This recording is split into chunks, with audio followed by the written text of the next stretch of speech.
what became the mayhem of the Gremlins. Ladies and gentlemen, Mr. Zach Galligan.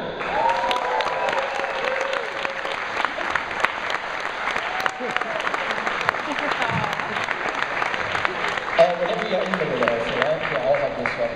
No, I'm not trying to trip you up, that was me. I was going to keep out of the way, because when the video cameras point up here, they don't want to see me. But they do want to see you. It's a bit bright in here, so. And your mum. What? And my mum. And your mum, we better call her out here. Frances Lee McCain.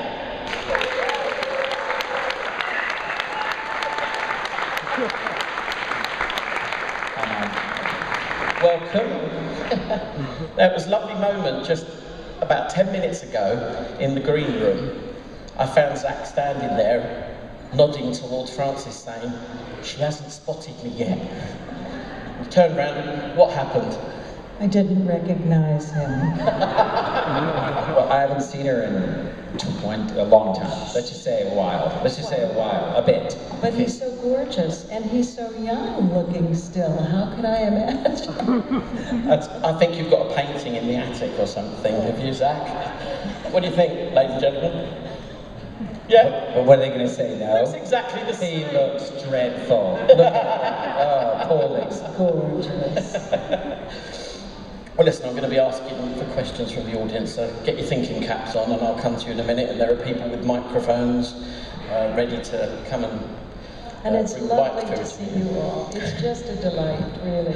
So then you've done some of these events before, haven't you? I get the feeling, Zach, have you done quite a few now, or? Well, I did this event in 2012, but I didn't have a beautiful crowd of people coming to see us chat about Gremlins in 2012, so. You were signing like crazy. Signing like madman, yeah. And Frances, what was?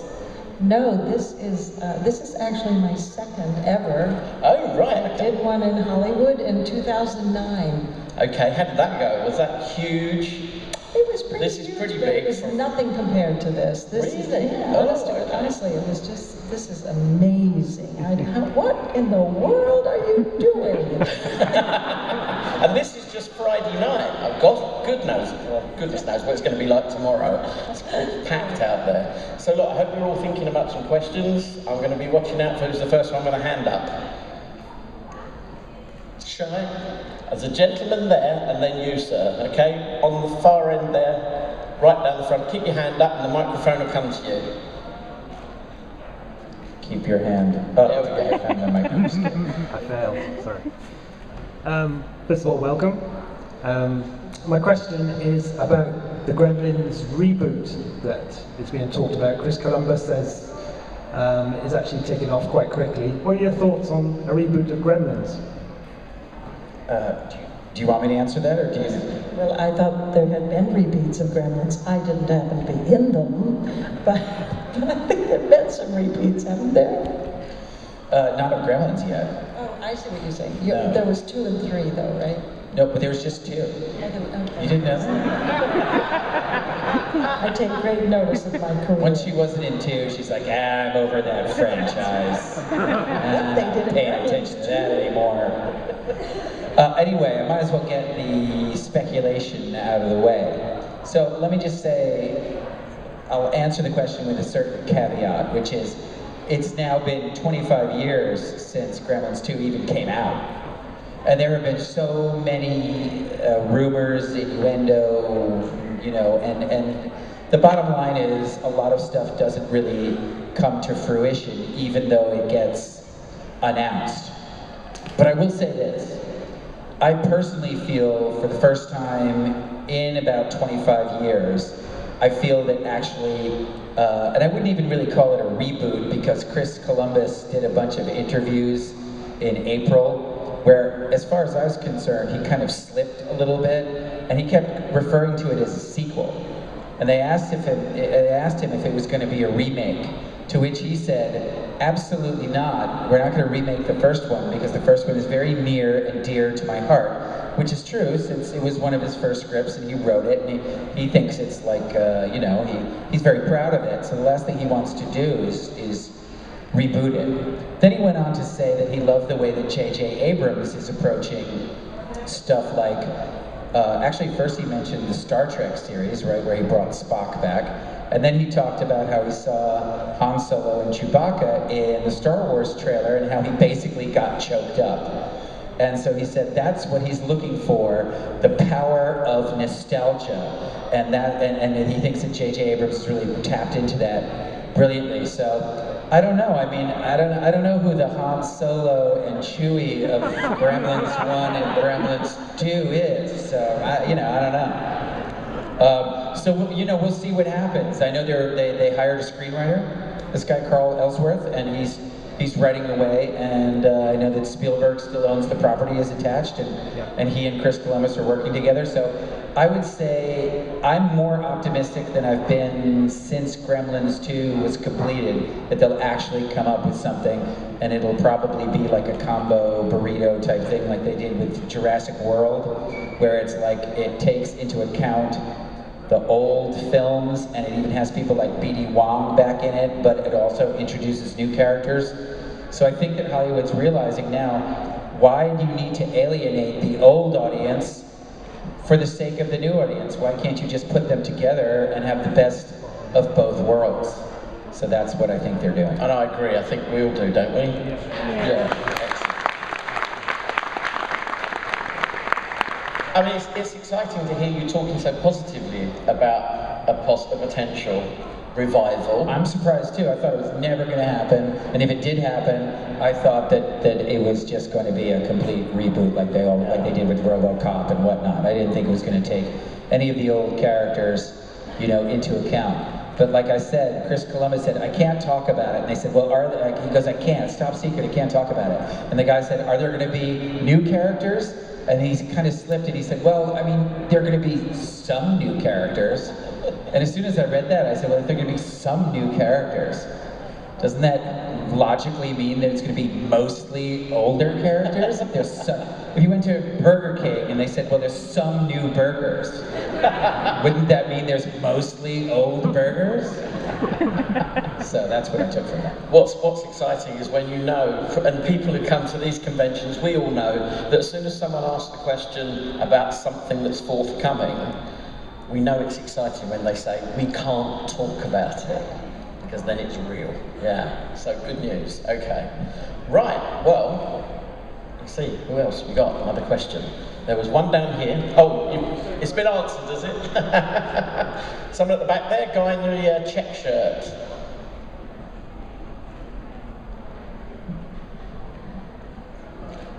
Hi. Sam, you mentioned Jurassic World. Now, there was a lot of CGI with the dinosaurs there, and I think a lot of us fans thought it's a shame it wasn't the old sort of mechanical and sort of puppet effects. Do you think a new Gremlins would still get away with puppets, or do you think everyone would want CGI nowadays? Well, again, if they're shrewd, what they'll try and do is, kind of combine the two. I mean, like a nice compromise would be that you would do this guy in practical effects, and then maybe you do some of the more complicated Gremlins with CGI. I mean, the real fact of the matter is that practical effects now are just incredibly expensive and time-consuming and labor-intensive to do. And CGI, quite honestly, is not. I mean, that's really the only reason why Hollywood's fallen in love with it, to be perfectly honest, is because it's cheap. It's inexpensive, and now the audiences are so used to it, and the younger generation, 20 and under, prefer it to practical effects because they've grown up on it. So the studios, I mean, if Jurassic World had tanked, maybe you could argue against CGI, but it's a massive worldwide hit. So how are you going to argue against CGI when the CGI movies are making so much money?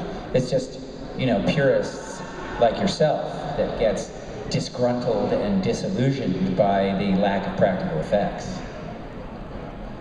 Okay, Francis, you Yes. mentioned, of course, that you trained here in London all those years ago, the swinging 60s. Yes, indeed. What I was did. that like? I've got to ask you. Oh, you have to ask that. That was I went to Central School of Speech and Drama, which is now the Royal Central School of Speech and Drama, which some of us are a bit amused by, but great, delightful.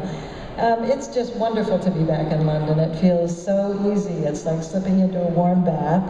It's like home, and I'm really delighted to be here. What do you want to know?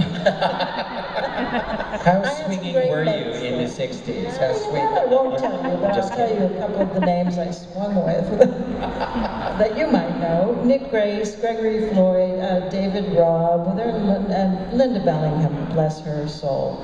You're going to save that for the book, you know. I'm sorry? You're going to save it for the book. Yeah, the swinging stuff, that's right.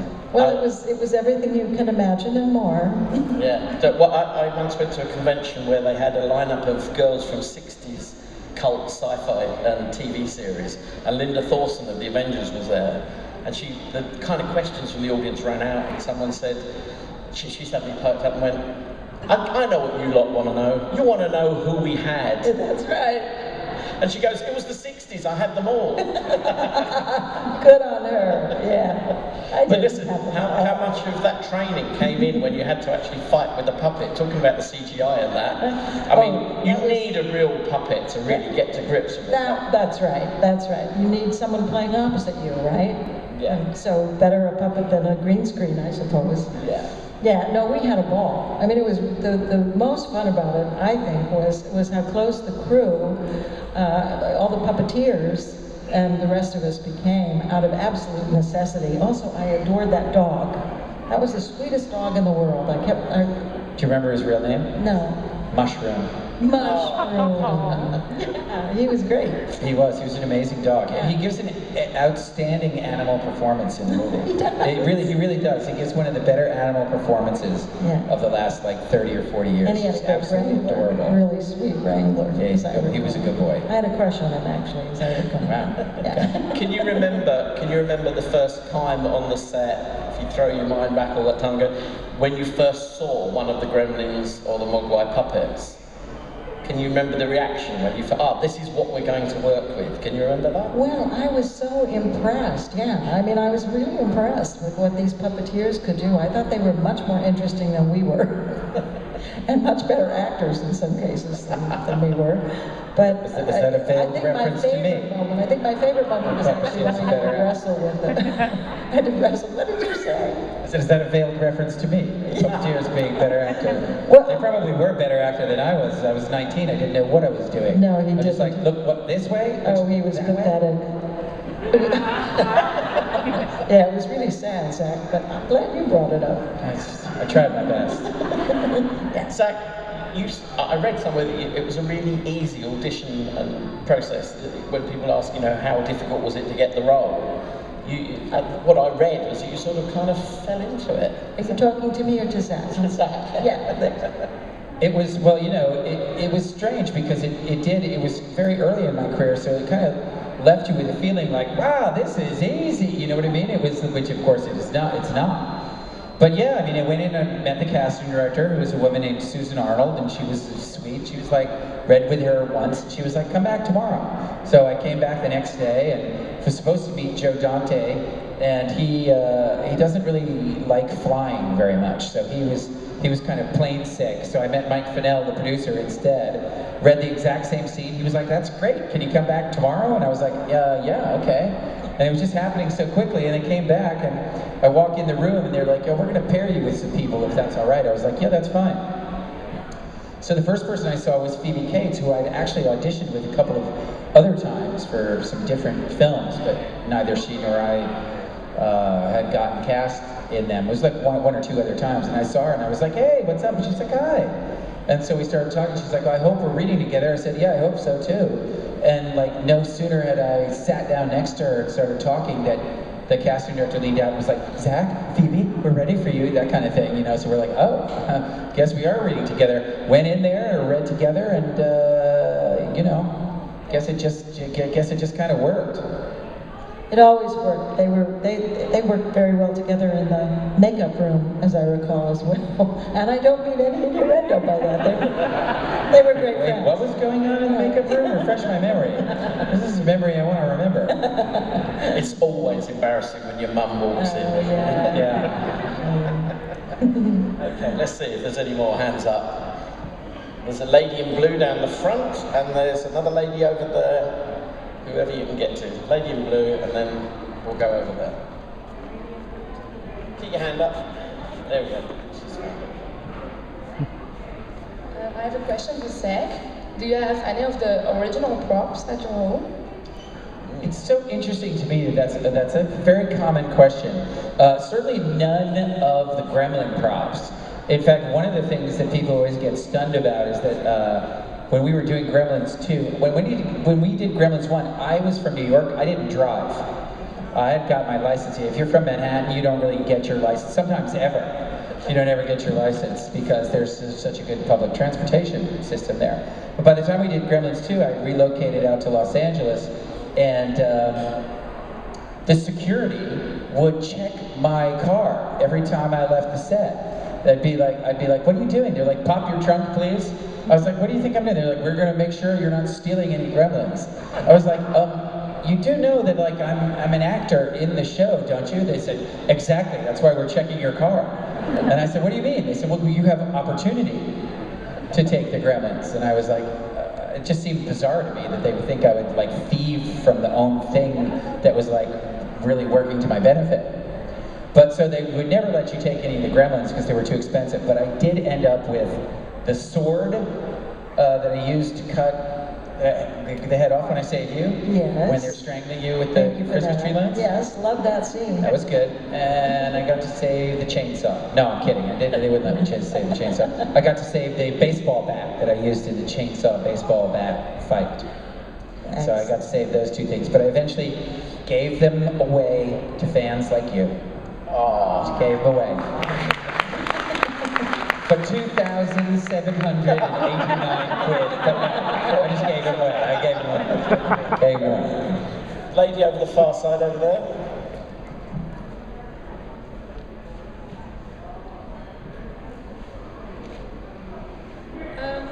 So I've got a question for Francis and a question for Zach.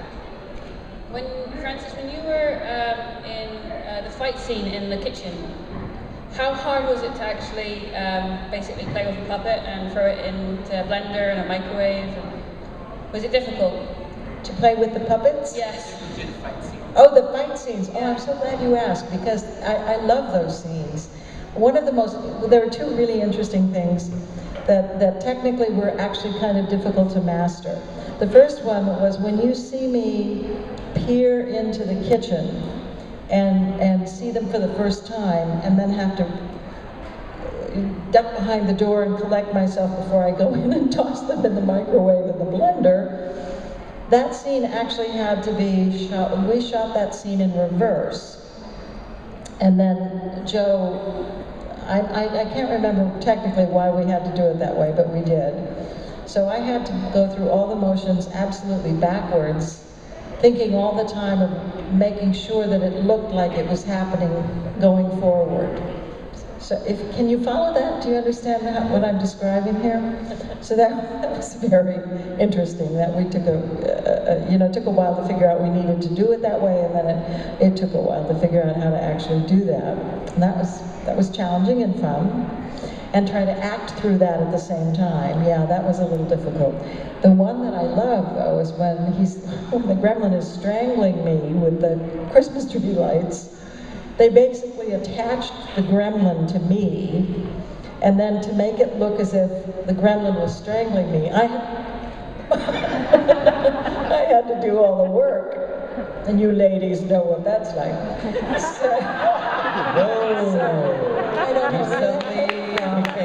PG-13, as they say in the U.S. So anyway, that was really fun, and I just remember that those days of shooting those particular scenes were days of great hilarity and very focused technical attention at the same time. It was quite something. Thanks for the question. Zach, you had, I've read theories about the relative success of the two movies. Could you expand a little bit on that? Well, I just think the problem with the second one really had less to do with the film as it did to do with the marketing. Originally, they were going to release it on Memorial Day weekend in the States, which is like the last 5 or 6 days of May. And they did all sorts of preparation. They had us in San Francisco doing a junket and everything like that. They even started running commercials on television. Then at the last second, they got some test scores back from a screening they did somewhere like, you know, Simi Valley or kind of some remote part of California. And they were the highest test scores in Warner Brothers history. They got like 97s and 98s and A+, cinema scores and stuff like that. And they got kind of cocky. And there was a movie opening a month later called Dick Tracy with Warren Beatty and this woman, Madonna, I don't know, she was some singer. Anyway, so she was really, really hot at the time, and they got kind of cocky and they said, you know what, we're gonna take Columbia Pictures down a peg. And they moved it from Memorial Day weekend about 4 weekends up into late June to go opposite head-to-head to Dick Tracy because they thought they were gonna take Dick Tracy out. And then right after they announced that, Warren Beatty came out and said he was dating Madonna. And the tabloid frenzy exploded. And basically, it was like, Dick Tracy starring Madonna. Madonna, you know, the woman who was naked in this book all the time, and that you see all the time, and oh yes, this Gremlins 2 is opening. Okay, so there you go. And it was just nobody went to the cinema to see it, because it made a lot of money overseas, but it didn't really do very well in the States. Back then, if your movie bombed in the States, you were done. Now, studios, to a certain degree, don't really even care about how much it does in the States. If it does well in the States, then it's kind of gravy, you know, but if it does, they're more interested in like how it does worldwide gross than they are in the States, so they kind of screwed up there, Warner Brothers did. The other thing that I read that you'd suggested was that there was more real interaction between the human characters and the Gremlins in the first film, whereas in the second film, the Gremlins had a lot of scenes that were like a puppet show. They were just scenes with Gremlins on their own. Yeah, there were times, I knew there was a problem when I went to the screening and like 5 or 6 minutes would go by and it was nothing but like just Gremlins doing kind of cartoonish stuff, and I was like, where are the humans? Like I just kind of felt like I lost a bit of the thread that was like, I thought human-gremlin interaction in the first one was really seamlessly woven through really beautifully. But the interesting thing about this is that I guess I'm completely wrong, because everyone now, most people who are, say, under 35, which is most of the people probably on the planet now, they see Gremlins, sometimes they'll see Gremlins 2 first.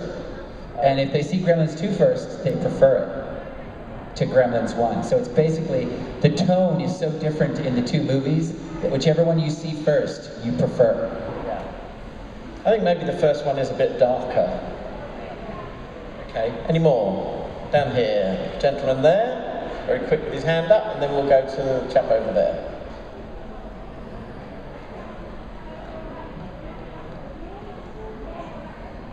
A quick question about the first film. You just mentioned that the first film was a lot darker than the second, but originally the first film was, as I understand it, kind of full-on horror, and then it got, through the rewrite process, got changed.